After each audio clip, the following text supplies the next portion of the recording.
Well, Davina McCall celebrates some of the finest young talents that the country has to offer. Britain's Brilliant Prodigies follows the day's news now, which is firstly from here in the Yorkshire region.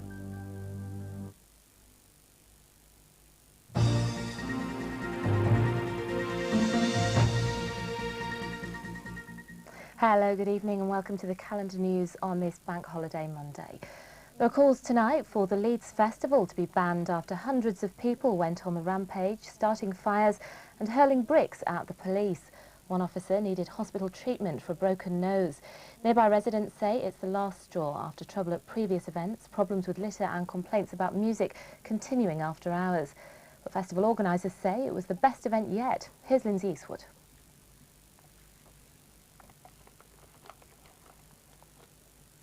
We'll come back to that in a few moments.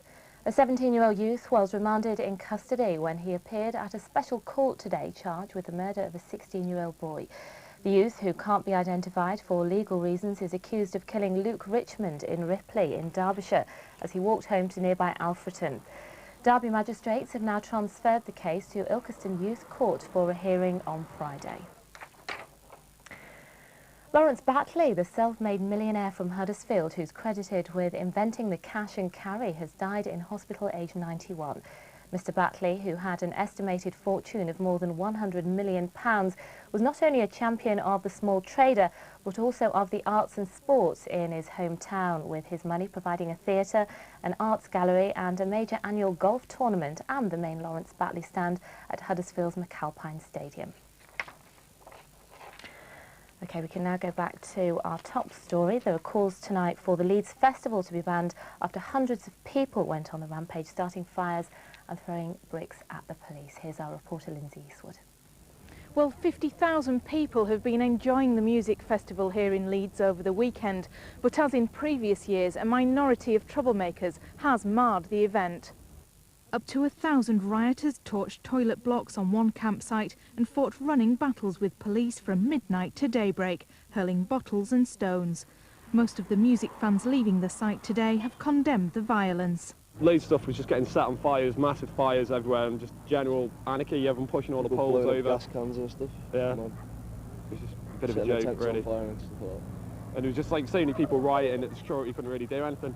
Certainly when you got a lot of alcohol involved in these things, and you do attract a certain age group of 15 to 18-year-olds. I think the older people generally are well-behaved, polite and receptive to just having a good time. There was certainly a hard core, and we're talking perhaps a few hundred people that were involved in this, who were quite determined and organised really, and determined to cause these fires despite the best efforts of the police and the security. Festival organisers, already under fire for the music continuing after hours, deny the trouble has marred the event.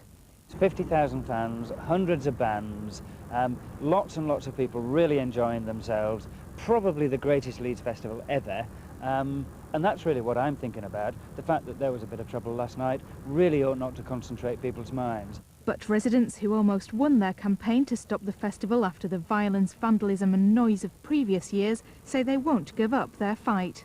We really want to hold an event like this on open farmland where it can be policed and contained properly. As it is, the police helicopter's been up there all night. I believe there were 200 policemen deployed there. That's an enormous cost to this city. Organisers will spend the next 10 days trying to restore Temple Newsam Park. Whether or not the festival is allowed to go ahead next year will no doubt be the subject of much debate. Yes, Lindsay Eastwood with that report. Now, the bank holiday's grey clouds failed to dampen the spirits at this afternoon's spectacular annual West Indian Carnival in Leeds. Thousands of people line the streets to watch the North's most colourful event as dozens of multicoloured floats sneak their way through the streets of the city to the musical accompaniment of steel bands and sound systems.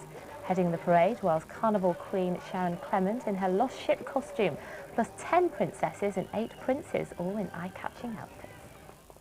Very colourful. Now, world coal-carrying champion Dave Jones had to dig deep for his latest challenge, but his efforts have struck a chord with a Yorkshire brass band badly in need of new instruments. Dave teamed up with Stan Dawson for a sack race with a difference, 1 mile uphill, carrying 100 weight of coal.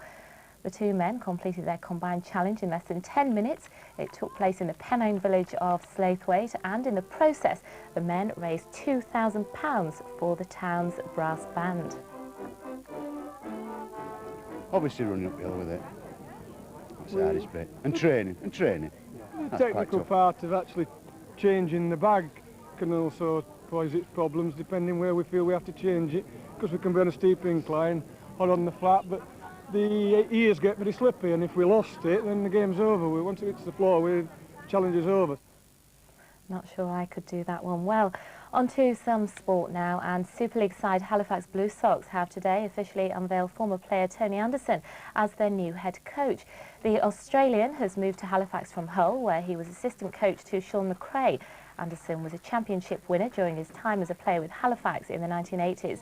He succeeds Steve Linnane, who was sacked as coach after the Blue Sox were beaten 64-0 by St Helens. That was on Friday.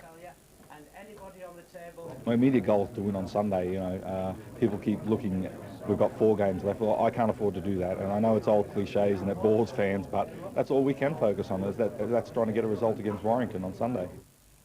Well, on to some football now, and there's been a busy day of bank holiday soccer in the nationwide First Division. Grimsby lost 1-0 to a strong Portsmouth team. Bradford City take on Ipswich this evening at Portman Road in a 7:45 kick-off, and we will of course have that result for you in our late bulletin. That's at 11:15. Hope you'll join us then. Rotherham's good start to the season continued. They beat relegated Derby by 2-1. In the second division, Barnsley were held to a goalless draw at home to Notts County. Mansfield lost 2-0 at Stockport, and Huddersfield went down 2-1 at Tranmere. On to Division 3, Hull lost at Hartlepool by 2-0. Lincoln recovered from their derby defeat though against Boston by beating Macclesfield 3-0. Scunthorpe lost 2-0 at Rushden and Diamonds, and York beat New Boys at Boston. That was by 2-0. Plenty of sporting action there. And that's just about it from me and the team here at Calendar for the moment. Sorry about our earlier technical problems. I'll be back with the late headlines at 11:15. Hope you'll join me then. Until then, though, enjoy the rest of your bank holiday. Bye-bye.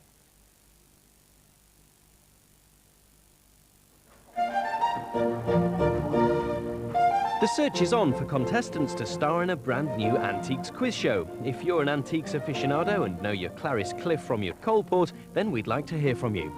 So send your name, address and daytime phone number to That's Your Lot, Yorkshire Television, Leeds LS3 1JS.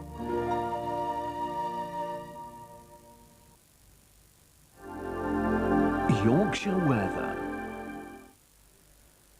Hello, good evening. Well, rather like the cricket at Headingley, it's been nothing to write home about today. If we take a look at the satellite sequence, you can see a lot of cloud across our region, clouds circulating around that area of low pressure. The best of the sunshine has been up towards the Pennines, around Skipton and Earby, for instance. So Gargrave again is going to see the best of any sunshine this evening. Rather cloudy across the region, spits and spots of rain possible down the east coast there. Little change is going to happen overnight. It'll stay mainly dry. The best of any cloud breaks in the Pennines, where temperatures will dip down to 12 degrees Celsius. Now, sometimes tomorrow it rises at 6:05.